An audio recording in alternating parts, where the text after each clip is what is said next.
किस प्रकार के पक्षी जीवन भर साथ रहते हैं? वैसे तो कई पक्षी एक विवाही होते हैं, लेकिन पक्षियों की संभोग की आदतें प्रजातियों के अनुसार अलग अलग होती हैं। जाने कि कौन से पक्षी जीवन भर संभोग करते हैं और कौन से आगे बढ़।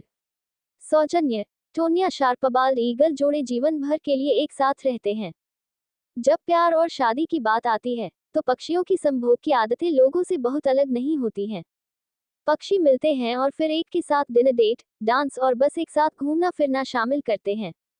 पक्षी, विशेष रूप से नर, गाते हैं, बहुत दिखावा करते हैं और मादाओं को प्रभावित करने के लिए आकर्षक आभूषण पहनते हैं। फिर अगर दो पक्षी एक दूसरे को पसंद करते हैं, तो वे एक जोड़ी बन जाते हैं, एक घोंसला बनाते हैं, बच्चों को पालते हैं, उन्हें पढ़ाते हैं और उन्हें अपना परिवार बनाने के लिए भेज देते हैं। लोगों की तरह जोड़े हमेशा वफादार नहीं होते हैं और अपने साथी के अलावा किसी और के साथ संबंध बनाते हैं। अगर शादी से बच्चे नहीं बढ़ते हैं, तो जोड़ा तलाक ले सकता है, दोबारा शादी कर सकता है और फिर से कोशिश कर सकता है। ऐसे एकांगी पक्षियों के बारे में जाने जो जीवन भर संभोग करते हैं।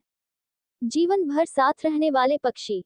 एक ही विवाह करने वाले पक्षियों को ढूंढना काफी दुर्लभ है जो मृत्यु तक साथ रहते हैं, एक तथ्य जो हाल ही में महसूस किया गया था।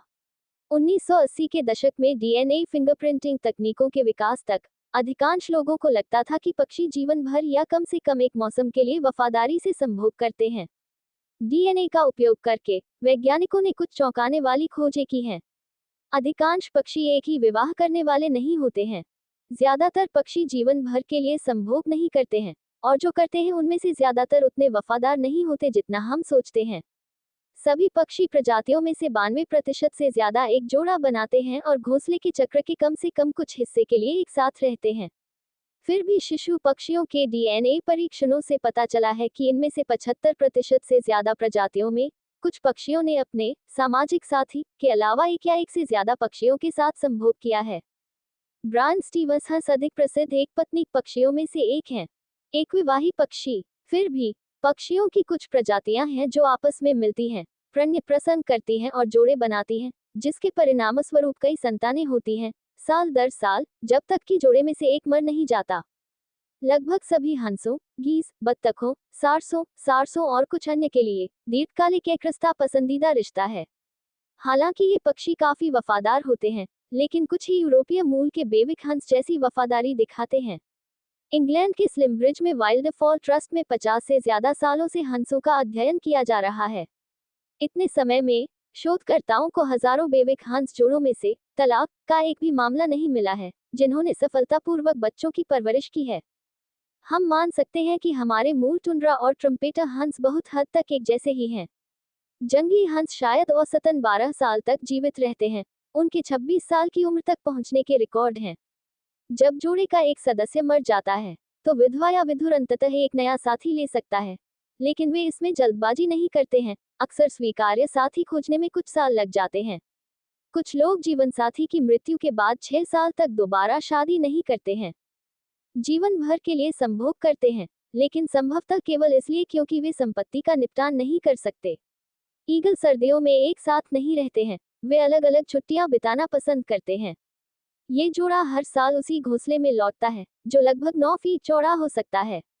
हालांकि अगर कोई एक वापस नहीं आता है, तो बचा हुआ पक्षी घोंसले में एक नए साथी को आसानी से स्वीकार कर लेता है। क्या फिंच और हमिंगबर्ड जीवन भर साथ रहते हैं? सौजन्य मार्गरेट डेकमेन गोल्डफिंच जोड़े केवल एक प्रजनन ऋतु तक ही एक साथ रह सकते हैं।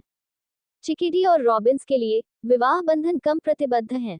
वे अक्सर केवल एक प्रजनन मौसम या एक घोंसले की शिकार अवधि के लिए चलते हैं।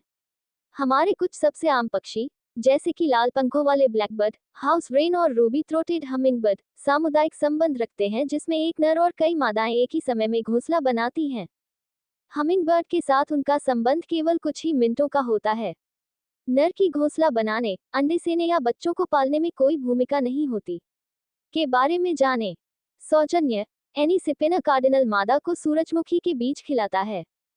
हमारे पसंदीदा जोड़ों में से विवाह अधिकांश गीत पक्षियों की तुलना में लंबे समय तक चलने वाला प्रतीत होता है।